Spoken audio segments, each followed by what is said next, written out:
अस्सलाम वालेकुम। आपको पता है कि दूसरा सिपारा है, सूरह बकरा पढ़ रहे हैं और उसी को कंटिन्यू करें। बिस्मिल्लाहिर्रहमानिर्रहीम। लोग तुमसे चांदी की घटती बढ़ती सूरतों के मुतालिक पूछते हैं। कहो, ये लोगों के लिए तारीख़ों की तयन की और हज की अलामतें हैं।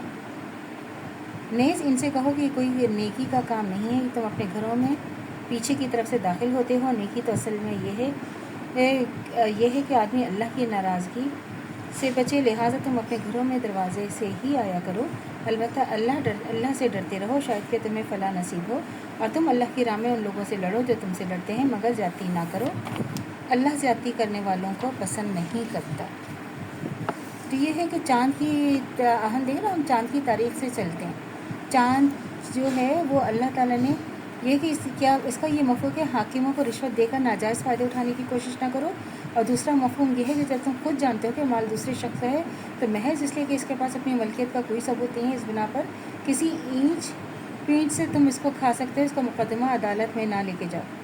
हो सकता है कि हाकिम अदालत रूद मुकदमा के लिहाज से वो माल को दिलवा दे, मगर हाकिम का ऐसा फैसला दरअसल गलत बनाई हुई रुदात से धोखा खा जाने का नतीजा होगा। और फिर ये है कि नबी सल्लल्लाहु अलैहि वसल्लम ने फरमाया कि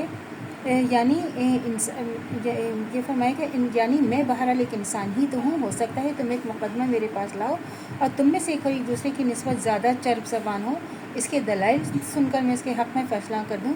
मगर ये समझ लो कि इस तरह अपने किसी भाई के हक़ में कोई चीज़ तुमने मेरे फ़ैसले के ज़रिए से हासिल की, तो दरअसल तुम दोज़ख का एक टुकड़ा हासिल कर लोगे। तो ये है।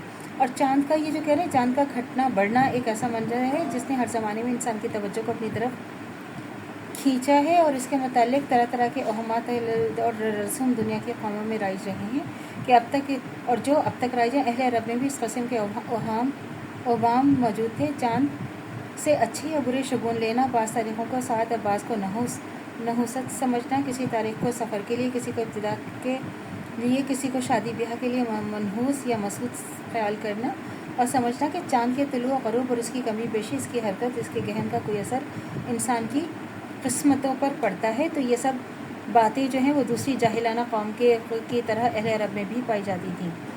और दूसरी ये है कि मिनजिल्ला इन तहम परस्ताना रस्मों के जो अरब में राइज थी, एक ये भी थी कि जब हज के लिए एहराम बांध लेते तो अपने घरों में दरवाजे से दाखिल ना होते थे, बल्कि पीछे से दीवार कूदकर या दीवार में खिड़की से बनाकर दाखिल होते थे। इससे नए सफ़र से वापस आकर भी घरों में पीछे से दाखिल हुआ करते थे। इस आयत में ना सिर्फ इस रस्म की तरदीद की गई, बल्कि जो वहम है ये कहकर ज़राब लगाई गई कि नेकी और दरअसल अल्लाह से डरने वाले इसके अहकाम की खिलाफ वर्जी से बचने का नाम है। उन बेमायने रस्मों को नेकी से कोई वास्ता नहीं जो महज बाप दादा की अंधी तकलीद पर बरती जाती हैं, जिसका इंसान की सादत और शफ़ाअत से कोई ताल्लुक़ नहीं है। और फिर यह है कि यानी जो लोग खुदा के काम